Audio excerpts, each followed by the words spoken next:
BJP ನಾಯಕರ ವಕ್ಫ್ ಪ್ರತಿಭಟನೆಗೆ DK Shivakumar ವ್ಯಂಗ್ಯವಾಡಿದ್ದಾರೆ. ಪ್ರತಿಭಟನೆ ಅನ್ನೋದು ಬಿಜೆಪಿ ನಾಯಕರು ರೂಢಿಸ್ಕೊಂಡು ಬಂದ್ಬಿಟ್ಟಿದ್ದಾರೆ. ಸುಮ್ನೆ ಪ್ರತಿಭಟನೆ ಮಾಡ್ತೀನಿ ಅಂತ ಜನರನ್ನೆಲ್ಲ ಬಳಕೆ ಮಾಡ್ಕೊಳ್ತಾರೆ ಅಂತ ಬಿಜೆಪಿ ನಾಯಕರ ವಕ್ಫ್ ಪ್ರತಿಭಟನೆ ವಿಚಾರಕ್ಕೆ ವ್ಯಂಗ್ಯವಾಡಿದ್ದಾರೆ ಡಿಕೆ ಶಿವಕುಮಾರ್. ಪ್ರತಿಭಟನೆ ಅನ್ನೋದು ಬಿಜೆಪಿ ಅವರ ಒಂದು ಮೂರ್ಖತನ, ಅದನ್ನೇ ಬಂಡವಾಳ ಮಾಡ್ಕೊಬಿಟ್ಟಿದ್ದಾರೆ ಅಂತ ವಾಗ್ದಾಳಿಯನ್ನ ನಡೆಸಿದ್ದಾರೆ. ಬಿಜೆಪಿ ಸರ್ಕಾರದ ಅವಧಿಯಲ್ಲೇ ಪಹಣಿಗಳು ಬರ್ತಾ ಇದೆ, ಅದೆಲ್ಲ ಕಣ್ ಕಾಣಲ್ಲ ಅವ್ರಿಗೆ, ಅವುಗಳು ನಮ್ಮವ್ರು ಯಾರು ನೋಡಿಲ್ಲ, ಈಗ ಮಾತಾಡ್ತಾ ಇದ್ದಾರೆ. ಡಿಕೆ ಶಿವಕುಮಾರ್ ಹೇಳಿಕೆಯನ್ನ ಕೊಟ್ಟಿರೋದು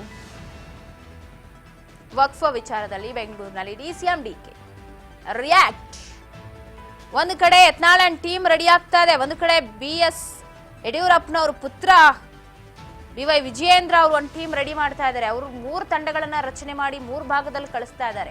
ಇವ್ರು ನೋಡಿದ್ರೆ ಉತ್ತರ ಕರ್ನಾಟಕದಿಂದ ನಾವು ಸ್ಟಾರ್ಟ್ ಮಾಡ್ತೀವಿ ಅಂತ ಹೇಳ್ತಿದ್ದಾರೆ. ಸೊ ಈ ವಿಚಾರವನ್ನ ನೋಡ್ತಾ ಬಿಜೆಪಿ ನಾಯಕರ ವಕ್ಫ್ ಪ್ರತಿಭಟನೆಗೆ ವ್ಯಂಗ್ಯವಾಡಿದ್ರು ಡಿಕೆ ಶಿವಕುಮಾರ್. ಪ್ರತಿಭಟನೆ ಅನ್ನೋದೇ ಮೂರ್ಖತನ ಅಂತ ಹೇಳಿದ್ದಾರೆ.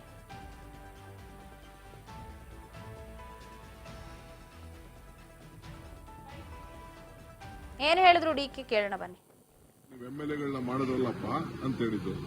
ಇದೇ ಯೋಗೇಶ್ವರು ಅಶ್ವತ್ಥ ನಾರಾಯಣ ಎತ್ಕೊಂಡು ಹೋಗಿ ಶ್ರೀನಿವಾಸ್ ಗೌಡ್ರ ಮನೆಗೆ ನಾ ದುಡ್ಡು ಇಟ್ಬಿಟ್ಟು ಬಂದೆ ಅಂತ ಅಸೆಂಬ್ಲಿಲಿ ಹೇಳಿಲ್ವಾ? ನಾನು ಹೇಳ್ತಾ ಇದ್ದೀವಿ, ಸಾಕ್ಷಿ ಇವ್ರು ಕೊಡಬೇಕು, ಯತ್ನಾಳ್ ಕೊಡಬೇಕು. 1,000 ಕೋಟಿ ರೂಪಾಯಿ ಕಲೆಕ್ಟ್ ಮಾಡಿದ್ದಾರೆ ಅಂತ ಹೇಳಿದ್ರಲ್ಲ, ಯಾರು ಕಲೆಕ್ಟ್ ಮಾಡಿದ್ದಾರೆ 1,000 ಕೋಟಿ ರೂಪಾಯಿನ? ಅವ್ರು ಕೊಡಬೇಕು. ಬಿಜೆಪಿ ಮೂರ್ಖತನ ಇದೇನು ಒಕ್ಕಿದೆಯಲ್ಲ, ಇದು ಎಲ್ಲ ಬಿಜೆಪಿ ಕಾಲದಲ್ಲೇ ಈ ಪಾಣಿಗಳನ್ನೆಲ್ಲ ಬರಕ್ ಶುರು ಮಾಡಿದ್ದು. ನಮ್ಮವರು ಲೇಟಾಗಿ ಅದನ್ನ ಗಮನಿಸಿದ್ರು ಅಷ್ಟೇ. ನಾವೆಲ್ಲ ನಮ್ಮ ಹತ್ರ ಡಾಕ್ಯುಮೆಂಟ್ಸ್ ಇದೆ. ಈ ಎಲೆಕ್ಷನ್ ಬಿಸಿಲಿ ಇದು ನೀವು ಜಾಸ್ತಿ ಕವರ್ ಮಾಡೋದಿಲ್ಲ ಅಂತ. ಯಾಕೆಂದ್ರೆ ನಾವೇನಾದ್ರು ಮಾತಾಡಿದ್ರೆ ನೀವು ಕವರ್ ಮಾಡೋದಿಲ್ಲ, ಬರೀ ಅವ್ರದ್ದು ಮಾತ್ರ ಕವರ್ ಮಾಡ್ತಾ ಇದ್ದೀವಿ ವಿಚಾರದಲ್ಲಿ. ಈಗ ನಮ್ಮ ಮಂತ್ರಿಗಳೆಲ್ಲ ಹೇಳಿದ್ದಾರೆ, ಚೀಫ್ ಮಿನಿಸ್ಟರ್ ಹೇಳಿದ್ದಾರೆ, ಏನ್ ಅಭಿಯಾನ ಮಾಡ್ತಾರೆ? ಅವ್ರನ್ನ ಎಕ್ಸ್ಪೋಸ್ ಮಾಡ್ತೀವಿ ನಾವು. ಅವರೇ ಮಾಡಿದ್ದು, ಅವ್ರ ಕಾಲದಲ್ಲೇ ಆಗಿದ್ದು ಅನ್ನೋದು ನಮ್ಮ ಎಲ್ಲ ದಾಖಲೆಗಳಿದೆ. ನಾವು ಅವ್ರನ್ನ ಎಕ್ಸ್ಪೋಸ್ ಮಾಡ್ತೀವಿ. ಅವ್ರದ್ದು ಏನ್ ಬಣ ಇದೆಯೋ, ಈಗ ಚೀಫ್ ಮಿನಿಸ್ಟರ್ ಹೇಳಿದ್ರು 50 ಕೋಟಿ ಕೊಡಕ್ಕೆ ಹೊರಟಿದ್ದಾರೆ ಅಂತ.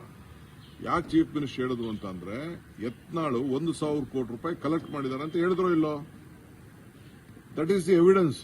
What more evidence you want? ತನಿಖೆ ಮಾಡು ಕುರಿನ ಅಂತ ಕೇಳಿದ್ರೆ, ಈ ಹಿಂದೆ ಖರೀದಿ ಮಾಡಿದ್ರಲ್ಲ, ಅವ್ರೇನ್ ಕುರಿಗಳಲ್ವಾ? ಕುರಿಗಳನ್ನೇ ಖರೀದಿ ಮಾಡಿದ್ದವರು.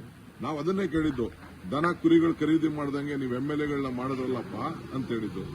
ಇದೇ ಯೋಗೇಶ್ವರು ಅಶ್ವತ್ಥ ನಾರಾಯಣ ಎತ್ಕೊಂಡು ಹೋಗಿ ಶ್ರೀನಿವಾಸ್ ಗೌಡ್ರ ಮನೆಗೆ ನಾ ದುಡ್ಡು ಇಟ್ಬಿಟ್ಟು ಬಂದೆ ಅಂತ ಅಸೆಂಬ್ಲಿಲಿ ಹೇಳಿಲ್ವಾ? ನಾನು ಹೇಳ್ತಾ ಇದ್ದೀವಿ, ಸಾಕ್ಷಿ ಇವ್ರು ಕೊಡಬೇಕು, ಯತ್ನಾಳ್ ಕೊಡಬೇಕು. 1,000 ಕೋಟಿ ರೂಪಾಯಿ ಕಲೆಕ್ಟ್ ಮಾಡಿದ್ದಾರೆ ಅಂತ ಹೇಳಿದ್ರಲ್ಲ, ಯಾರು ಕಲೆಕ್ಟ್ ಮಾಡಿದ್ದಾರೆ 1,000 ಕೋಟಿ ರೂಪಾಯಿನ? ಅವ್ರು ಕೊಡಬೇಕು.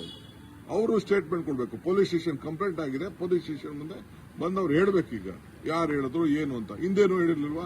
2,500 ಕೋಟಿ ರೂಪಾಯಿ ಕೊಟ್ಟಿದ್ದಾರೆ ಚೀಫ್ ಮಿನಿಸ್ಟರ್ಗೆ ಅಂತ ಅವ್ರು ಹೇಳಿದ್ರು. ಇದಕ್ಕೇನಬೇಕು? ಒಬ್ಬ ಆಡಳಿತ ಪಕ್ಷದ ಸದಸ್ಯರಾಗಿದ್ದಾಗ ಹೇಳಿದ್ದು, ಈಗ ವಿರೋಧ ಪಾರ್ಟಿಯ ಸದಸ್ಯರಾಗಿದ್ದಾಗ ಈಗ ಹೇಳಿದ್ದಾರೆ.